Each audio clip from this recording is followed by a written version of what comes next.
バガボンバ島のシシです。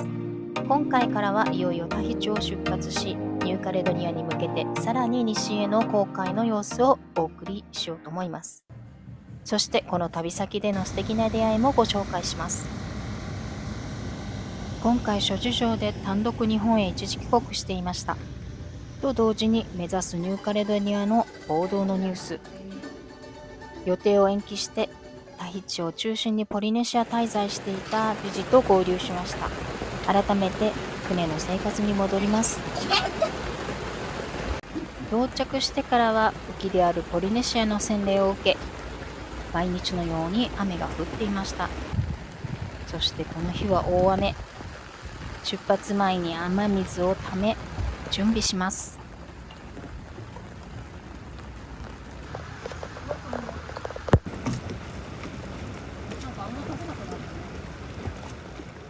8月の中頃、タヒチにいた知事から日本のボートを見つけたよと連絡がありました。この後、チャレンジャー号キャプテンアキラさんとボートで挨拶を交わしました。アキラさんについてはまた後ほどご紹介したいと思います。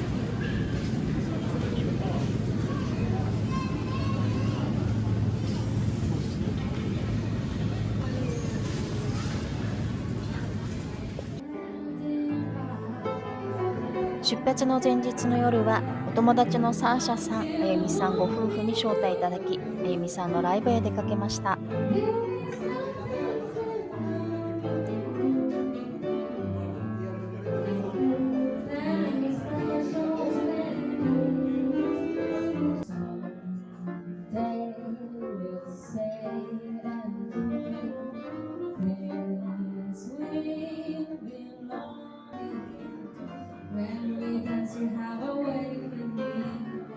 実は2年前の春のこと、ご家族でカリブ海にバカンスにいらしてたサーシャさん、あゆみさん。その時私たちのボートが停泊していた同じビーチで、なんと船に民泊で滞在されていたんです。そこから始まったご縁。あのカリブ海での出会いから早くも1年。今度はサーシャさんがタヒチにお仕事で移住することに。まさかの再会の実現にびっくり、そして大感動。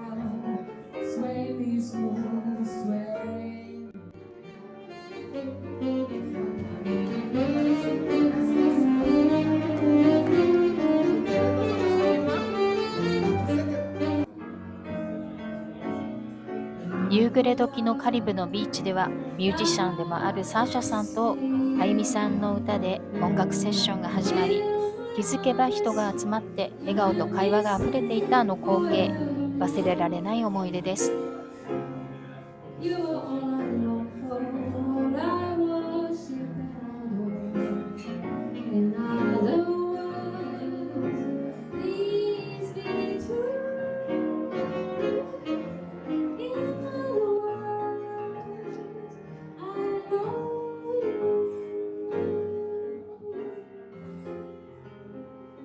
アキラさんが出会いの記念とお礼にと、私たちとサーシャさんご夫婦にお扇子をくださいました。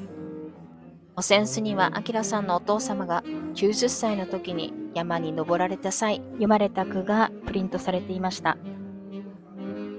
人生何があっても急がず焦らず着実に歩むならば、困難さえもきっと平坦な道のように感じられる。アキラさんのお父様の言葉のように、私たちもこれから一日一日しっかり進んでいきたいと思います。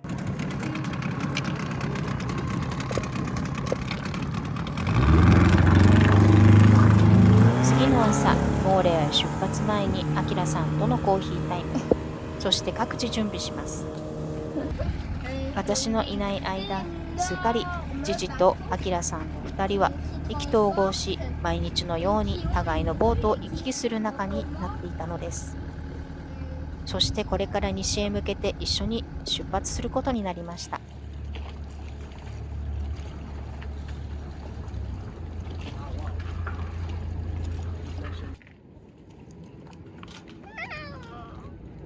お世話になりました。これからモーレアに行きます。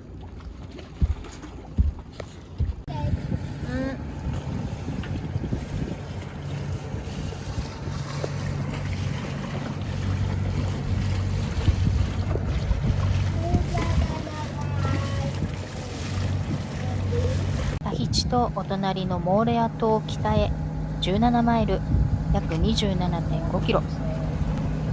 タヒチ・モーレア間はフェリーが出ていて約30分で着きますが、ヨットだと風次第。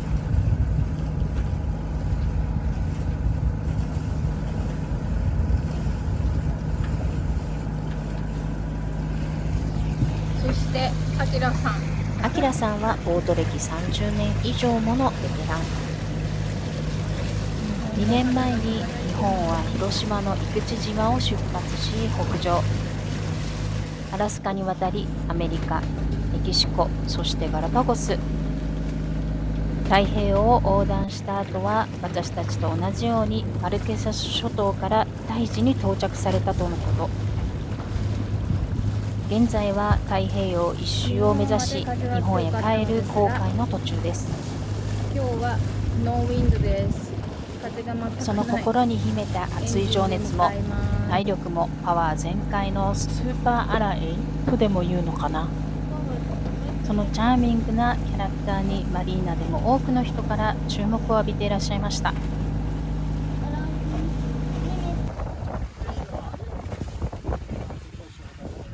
ちらはタコス食べてます。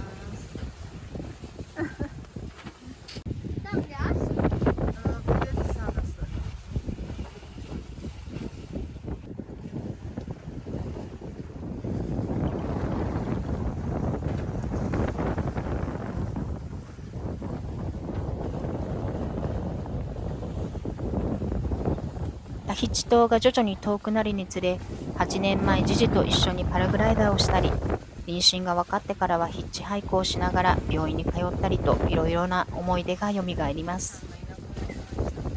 今回はあの時タヒチから先の旅を続けられず、ジジが思い切って手放したヨットホリデー号と再会することもできました。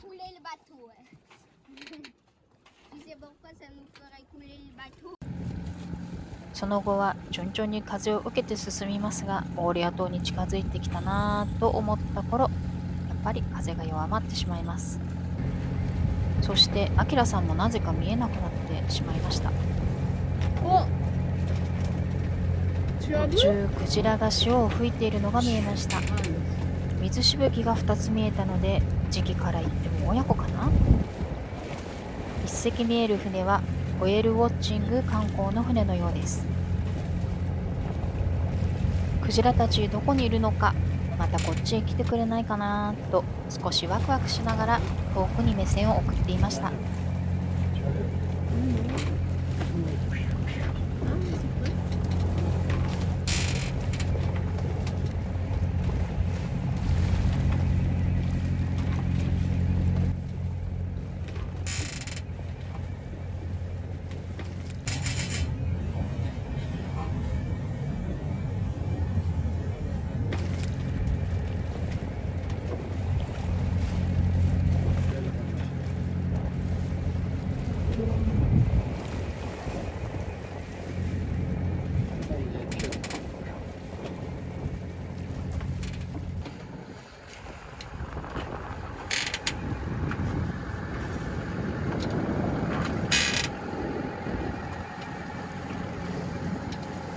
この後実は10メートルほど離れたところを私たちの進行方向とは逆に悠々と泳いでいくクジラとすれ違ったのですが、あまりに興奮しすぎて動画ボタンをポチッとしたつもりが撮影し損ねてました。大きな背中がぬぬぬぬぬっと水面から現れ、まるで伝説の竜が水の中を進んでいくような光景。あっという間の出来事ではあったけれど、なんだかスローモーションを見ているような感覚に陥りました。動画をお見せすることができずに残念です。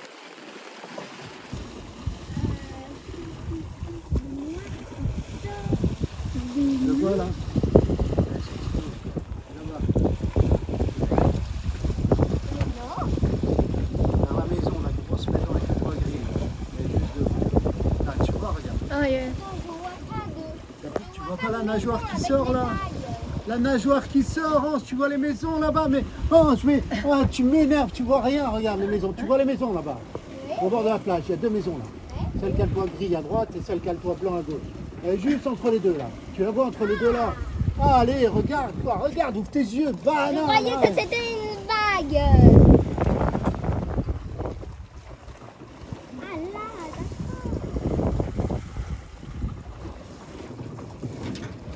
Ah là, d'accord. La nageoire. Ça, c'est intéressant.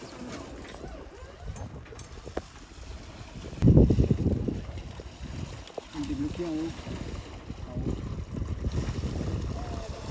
Non, tu peux pas.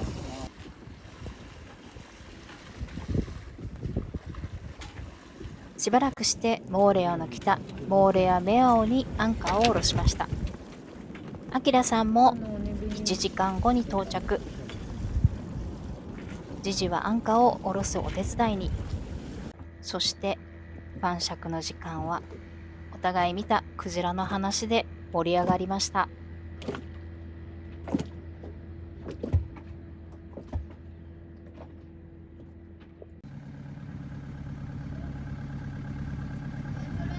次の朝はタヒチでできなかった水を補給しに小さなマリーナに向かいます。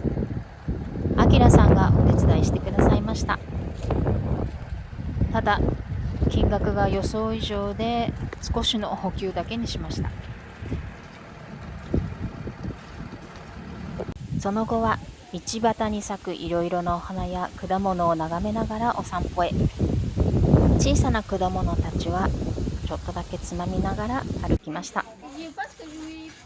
1時間ほど歩くとお腹が減りランチへ。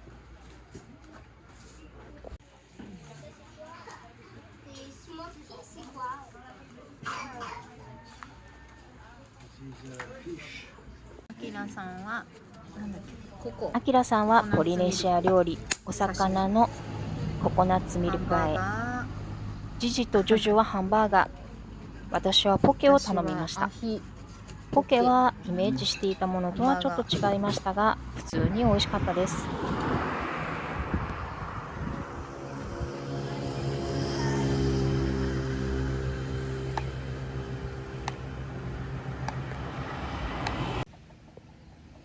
舗装はされているけど、周りは手つかずの自然のまま。トロピカルな風景を横目にのんびりと同じ道を歩いて帰ります。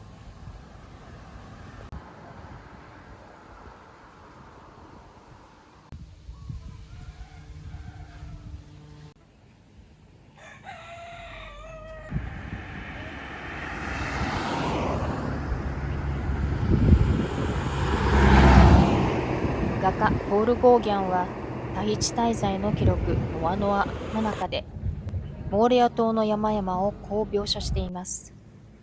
モーレアの山々はまるで時の流れに刻まれた古城のようだ。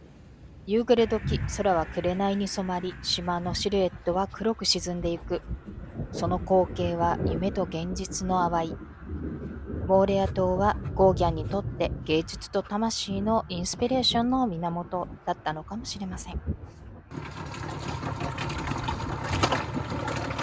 ランチの後のお散歩後、往復で約2時間半ぐらい歩いてるんですが、この後ジジが魚を突きに行くのにアキラさんも同行。一緒に泳いでらっしゃいました。元気だな。いってらっしゃい。夜はアキラさんが家に来てご馳走してくださいました。アキラ流クッキング。それと今日ジジが取ってきた小さなお魚の煮付けです。全部ちっちゃいやつ。こんなのはおるんかな。私もちっちゃい魚そっちで見ます。あんなもうリーフの外やったからね。ようわからん。南米のお豆。お豆。チリコンカルネみたいな感じでございます。中身がようわからんで買うからね。肉がたくさん入ってんのかな思ったけど。この日も楽しい宴となりました。ちっちゃいの。アキラさんのタブレットには広島生口島を出てからの記録が残されていて見せていただきました。太平洋一周の旅の中でここポリネシアに一番来たかったとのこと。そしてこのベイについてアキラさんが気がついたこと。昔の雑誌の切り抜きを取り出していらして、写真と一緒だと叫んで感動していらっしゃいました。何度も夢みたいだよとおっしゃってからの記念撮影。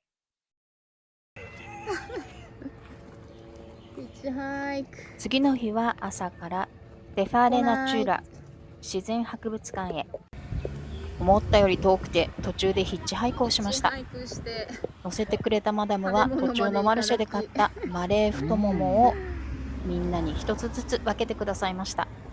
ほんのり甘くシャキシャキした食感のみずみずしい果物でした。ごちそうさまでした。この博物館はエコロジーをテーマに建てられた建築。電気はすべて太陽光。ポリネシアの建築をモチーフに現代的に作られています。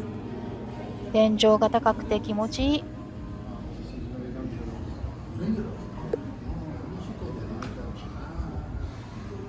中には現地の海の紹介をする水槽やバーチャルリアリティでサメがたくさんいるタヒチの海をまるで泳いでるかのような紹介もしてくれます。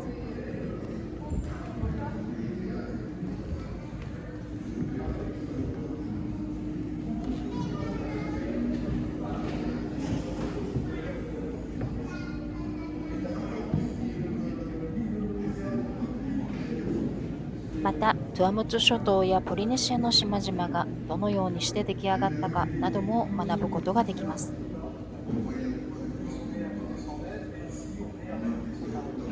それからプロジェクションのお部屋もあって、まるで海にいるような感覚、休憩するにも良かったです。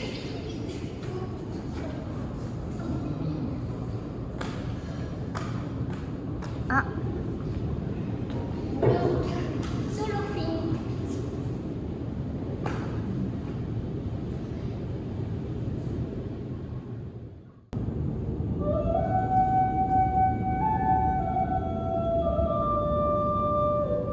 小さい博物館でしたが、満足のいく内容でした。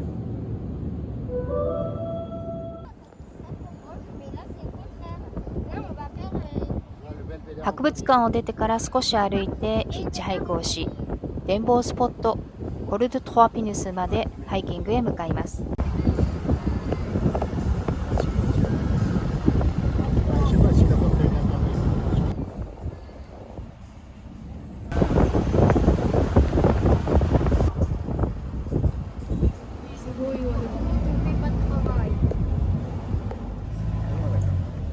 ハイキングの出発地点に着きました。ここからでも十分に美しい景色を楽しめるのですが、ここからさらに1時間半ほど歩いて上の展望スポットを目指します。何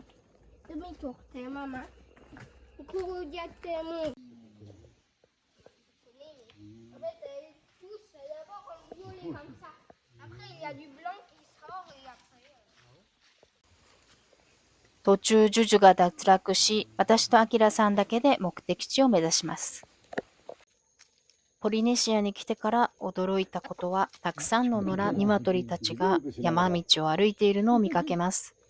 運転される方は気をつけましょう。感じじゃない。山の道沿いには昔の儀式の場所や古い住居跡もあって、なんだか不思議な空気。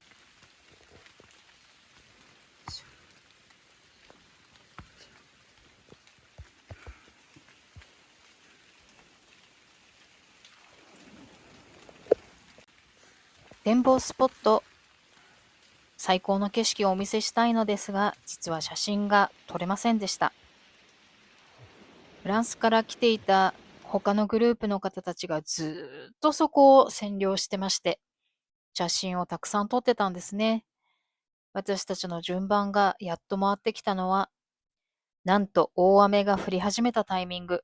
その場の雰囲気もすごく和やかでしたし、皆さん楽しそうに写真を撮っていたので、あまり雰囲気を壊したくないなぁと遠慮してたんですけど、今思えばもうちょっと勇気を出して少しだけ写真を撮らせてくださいませんかってお願いすればよかったなと思います。だってあの後土砂降りになってしまいましたから、ほんともったいなかったな。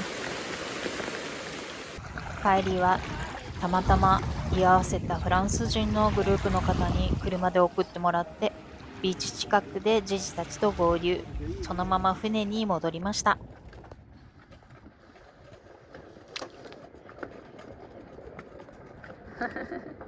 その翌日、アキラさんはこの後フアイネ島に向かうとのことでお昼頃を出発。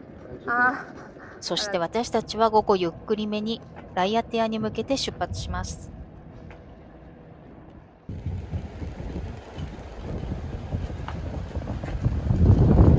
モーレアも少しずつ遠くなります。余談にはなるんですが、実は日本からタヒチに戻った際の飛行機でロストバゲージに遭いました。今までいろんな旅をしてきたので、ロストバゲージは驚くことはないのですが、クレームを申請してから、この日の便で荷物つくよと言われた飛行機にも乗ってこなかったので、心配は募るばかり。船にセットしたかったスピーカーや子供へのお誕生日プレゼント、撮影のための水中カメラやミニドローン、この航海のために買った日本からの食材などがすべてなくなり、タヒチが遠くなるにつれて後ろ髪を引かれる思い。結論から言うと、数ヶ月経った現在も見つからないままです。この頃の私はがっかり具合が半端ないまま、後悔は前向きに続けられるように、なるべく気持ちを切り替えるようにしました。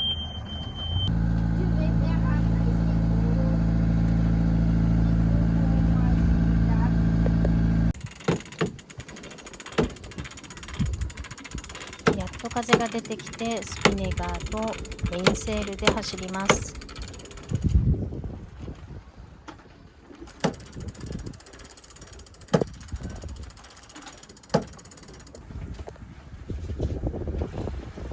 AIS の画面にはチャレンジャーアキラさんも見えてきました。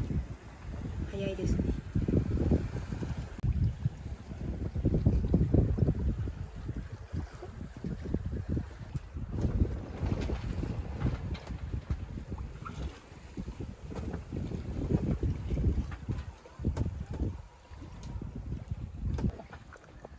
That means we already have to start to brake a bit because if we don't stop at the good time, c'est la catastrophe. Brake, brake!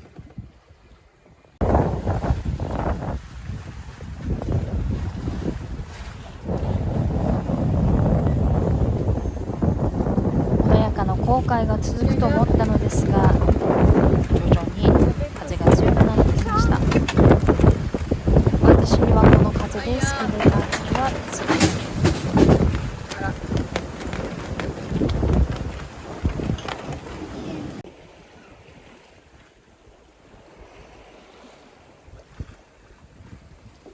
そして風がまた優しくなり、平和な航海が続きました。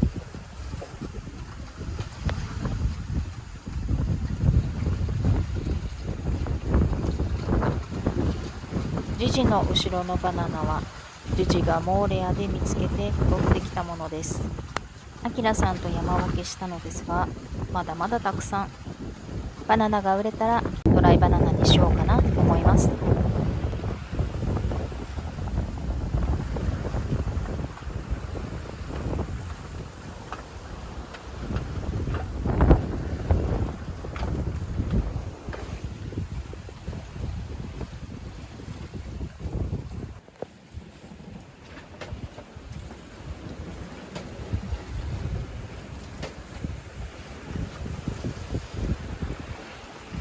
翌日は雨からのスタート。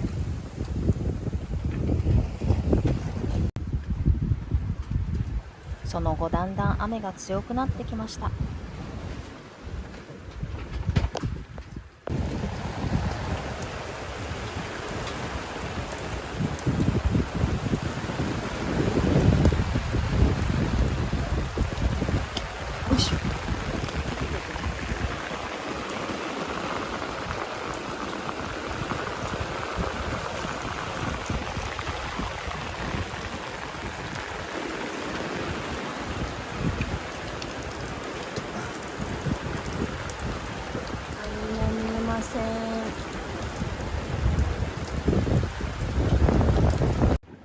前日に子供がお誕生日だったということもあり、おやつにはクレープを焼きました。日本の家族からのプレゼントや子供の大好きな抹茶も届かなかったスーツケースの中、それを思い出すたびに悲しくなっちゃいました。風もさらに弱まってのんびり走行は続きます。こんな日はオートマティックパイロットをオンにし、中で一休み。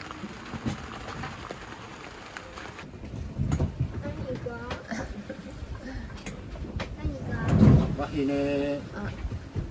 ハヤテヤ。No. ¿Se oaine? Wahine. Ah ouais. Et Rayatea. Ah là-bas. 見えてきた。島じゃ。ライアテア島に近づくにつれ、太陽が現れました。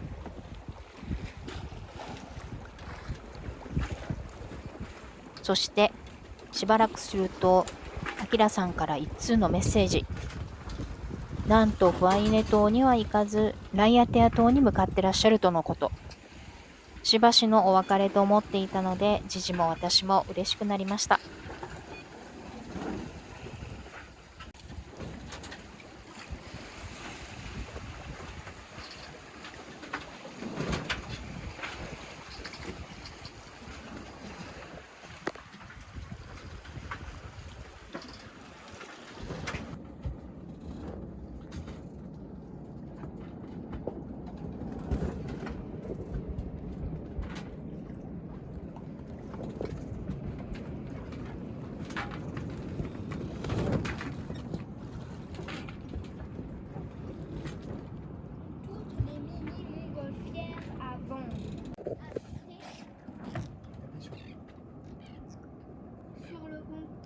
しばらくはランドスケープを楽しみながらの走行でしたが、とうとうエンジンをかけて進むことになりました。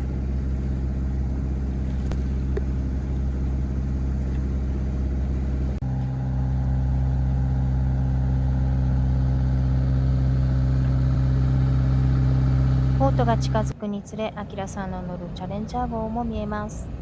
誰かが迎えに来てくれるなんてちょっと嬉しい気分になります。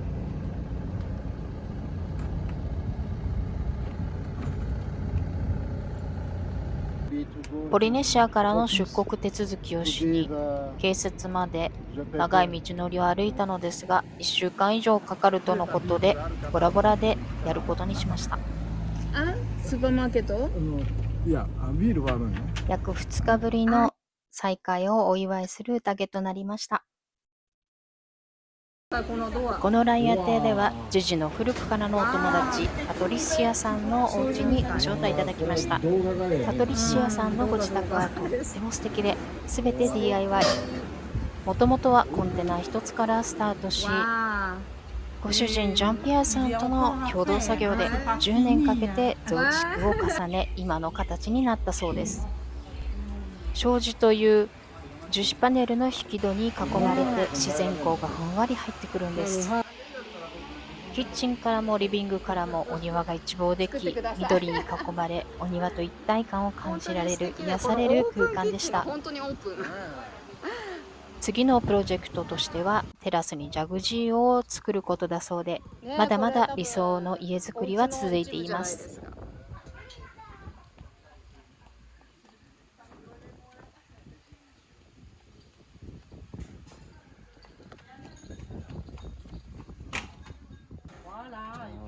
そしてお子さんたちのために建てた離れまで見せてもらっちゃいました。今はもう独立されているので、その離れを民泊用にリノベーション中だそうです。ぜひ宣伝せねえかんねえ、そう、YouTube ね。YouTube。C'était un petit bureau. ここ Il y で avait。la chambre de ma fille. うん。 Et après, quand elle est partie, ben, on s'est dit, ah, on va faire un bungalow. Voilà. 素敵。ライアット屋にいらっしゃる予定のある方、ぜひどうぞ。この後、ご主人のジョン・ピエーさんにお庭をご紹介していただきました。この植物は土がなくてもどこでも育つそうで、綺麗なお花が咲くので、船の上でも問題ないよと教えていただきました。Elle fait une fleur, elle fait une fleur maintenant. Ouais. Mais après, en été, Ouais. il y a des fleurs de partout. Il y a 20 fleurs, 20, 30 fleurs. Hein, Waouh.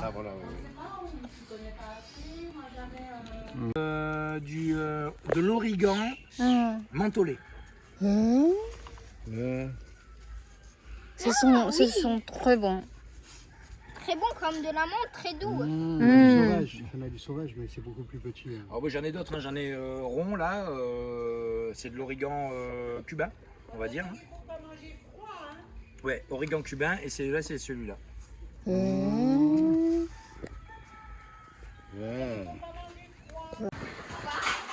Elle adore les ananas, mais elle a fait un peu la tête quand j'ai présenté celui-là.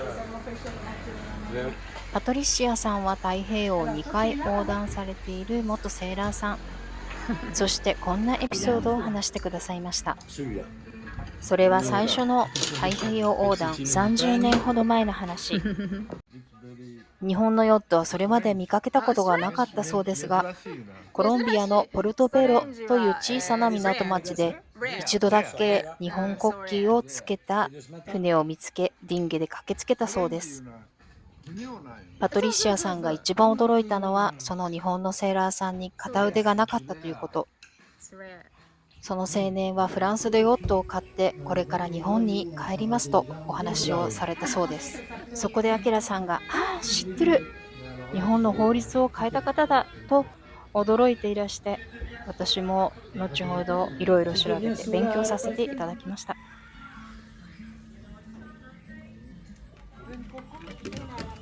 お庭にはカラフルなお花たち、さまざまな香り漂うハーブ、野菜や果物、アロエまで、お二人の丁寧な暮らしぶりがぎゅっと詰まった本当に素敵なお庭でした。帰り際にはアキラさんと私たちへ野菜やハーブのお土産までいただいちゃいました。 Attention les piments, aubergines, basilic, Basilic. Waouh. origan, Ok. Piment Oui. et la... Ça beaucoup. Aloe. Non. Aloe vera. Aloe vera. Aloe Ah, vera. et la belle de nuit, elle est où, alors? Oh, ben le 島には現在日本人が3人いるそうで、その一人からダンスを習っていらっしゃるパトリシアさん。いろいろなお話が聞けました。楽しい時はあっという間に過ぎ、いよいよお別れの時。さよなら言う時はいつも寂しいですが、私たちはまたこれから新たな旅へ出発準備。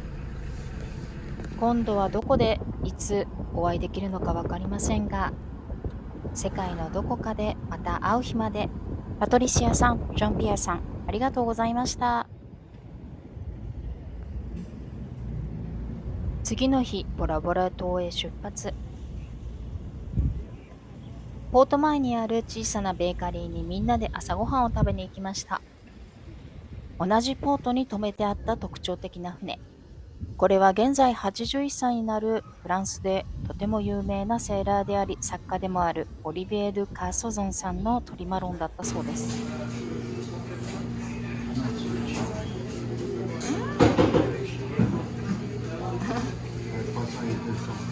Ah, 200.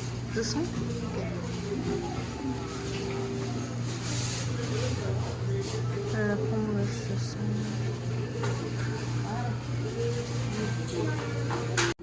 バター香るクロワッサンやパンオショコラが焼きたてパリパリ。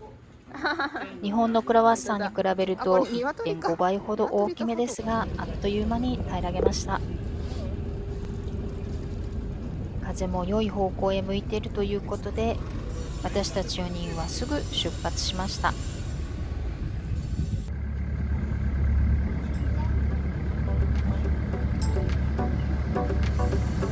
次回はボラボラ島へ、そしてポリネシア島最西端の島を目指します。